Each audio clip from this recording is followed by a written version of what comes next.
After winning $25 million, I stayed silent and tested my family. My brother mocked me. My parents said they'd pray for me. But my sister did something I'll never forget. 4 years ago, my life changed forever, but not in the way most people imagine. Yeah, I won the lotto, but the real story isn't about luck. It's about loyalty, and what happened once I learned who my family truly was. My name's Mark Carter, a 37-year-old diesel mechanic from Columbus, Ohio. And for most of my life, I was what you call the extra sibling, not the golden child, not the screw-up, just invisible. I got decent grades, never caused trouble, but never impressed anyone either. I worked 11-hour shifts fixing freight trucks, freezing in oil-stained garages while my supervisor, Roy Miller, yelled at us like it was 1985. The pay barely covered rent in my beat-up duplex, and my social life consisted mostly of microwaved dinners and engine grease. But honestly, that wasn't the worst part. The worst part was knowing that my family, the people who were supposed to have my back, didn't really care if I made it or not. Let me introduce you to the Carter family lineup. My older brother, Brad Carter's age 40, was the golden boy. Right after graduation, our parents, Frank and Janet, helped him buy a construction company. And by helped, I mean wrote a check big enough to buy half the equipment. To this day, Brad swears he's self-made. He posts rise and grind quotes on Facebook while driving $80,000 trucks and pretending he built his empire from scratch. Then there's my younger brother, Tyler, 32. He still lives in our parents' basement, claiming he's between opportunities. In reality, he plays video games till 3 a.m. and occasionally announces a new $1 million app idea that never happens. Mom still brings him sandwiches cut into triangles. Apparently, the entrepreneurial lifestyle requires snacks and zero effort. And finally, my sister Rachel, 34, single mom, part-time hairstylist, full-time superhero. She's raising her 9-year-old daughter Lily, alone after her ex ran off to Arizona. She barely gets by, but she never complains. Her Facebook is full of pictures of Lily's school art projects captioned, "So proud of my little artist." She's the only one who's ever shown me real kindness. Now, here's some context for what led up to my test. At 29, I lost my apartment when the landlord sold the building.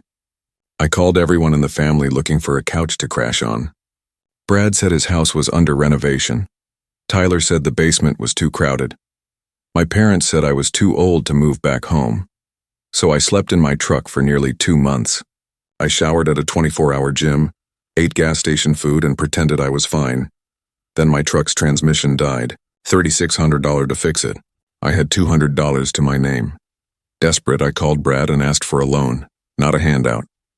I even offered interest and extra work. He laughed. Actually laughed. Then he said, "Maybe it's time you admit you're not cut out for much. Some people just aren't built for success." That sentence stuck in my head for years. Every time I failed or struggled, I'd hear his voice. Not cut out for much. Fast forward 4 years ago, one freezing Friday night in February.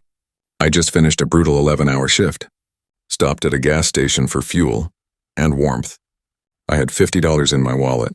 Gas took $37, $13 left for food, and then I saw it. A stack of scratch-off tickets behind the counter.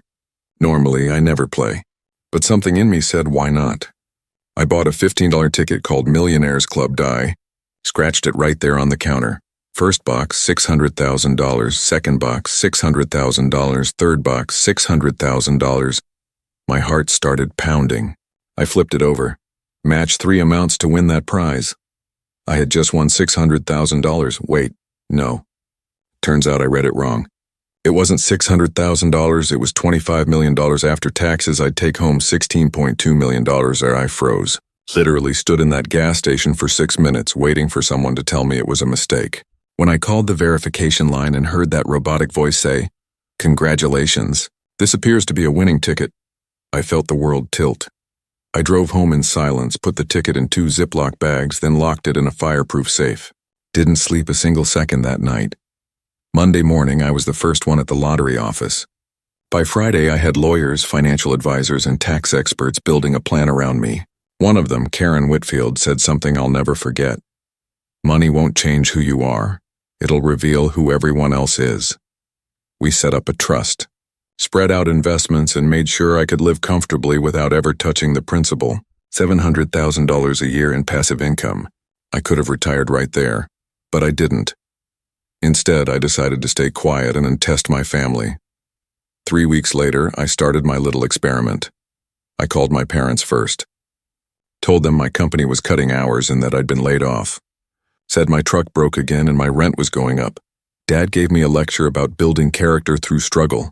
Mom said, "Have you tried praying about it?" When I asked if I could stay in Tyler's old room for a few weeks, Dad said, "We're on a fixed income. We can't be supporting grown children." Then Mom said, "We'll pray for you." That was it. Prayers instead of help. Then came Brad. I told him the same story. He offered me a job as a janitor in his company. $9 an hour. I was making $24 as a mechanic. When I asked if he had any real mechanic work, he said, "Beggars can't be choosers. Take it or leave it," so I left it. Finally, I called Rachel. I told her the same story, job gone, truck broken, rent due. Before I even finished, she said, "Why didn't you call me sooner?" Within an hour, she showed up with groceries, $70 from her emergency fund, and a spare key to her apartment. "I don't have much," she said, "but my couch is yours as long as you need it." That $70 meant more than $16 million sitting in my account. That's when I knew who my real family was. While they thought I was unemployed, I started building something I'd always dreamed of, a custom truck and off-road shop. I bought a small warehouse through a shell company, hired 2 old co-workers, Tommy and Luis, and paid them double their old wages with full benefits. When they asked how I got the money, I just smiled and said, "Got lucky."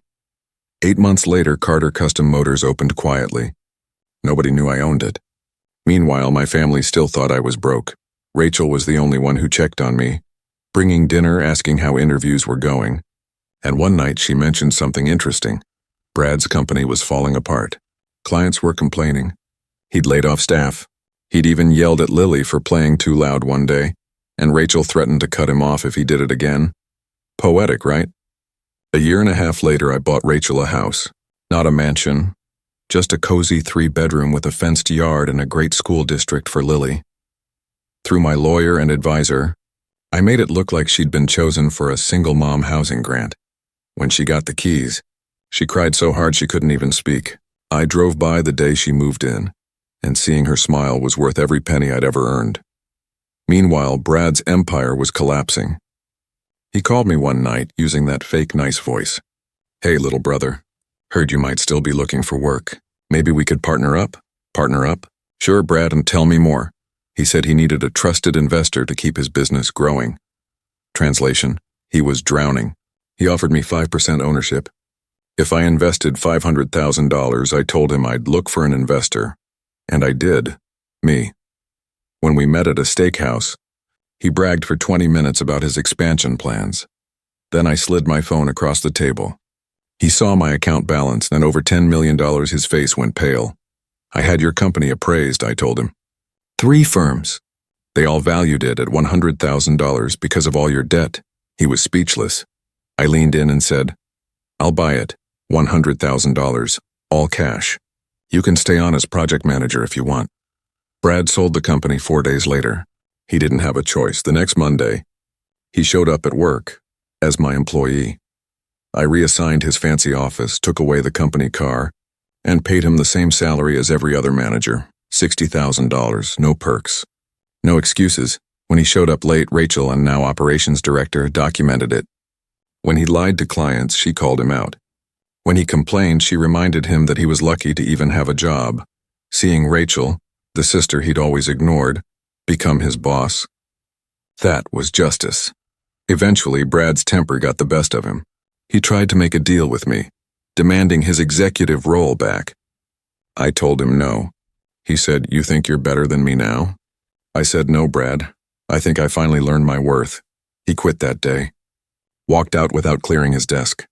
Within months, he was working as a site supervisor, earning half his old salary, and his girlfriend left him. His motivational Facebook posts vanished, and for the first time, I didn't feel anger. Just peace. 9 months later, my parents invited me to Sunday dinner, their first invite in 2 years. They said Brad was struggling and I should help family. I asked where that same energy was when I was sleeping in my truck. Dad said, "We're disappointed in you." I smiled and said, "You should be proud. You raised the man who finally stopped letting people walk over him." I left early that night. Haven't been back since. Today, Rachel runs our operations. Lily's thriving in her new school. Brad's disappeared from social media, and Tyler's still developing his next big thing in Mom's basement. Me? I don't flaunt my wealth. I still fix engines. But now I own the building. They say money changes people. But the truth is, it only shows you who they really were all along.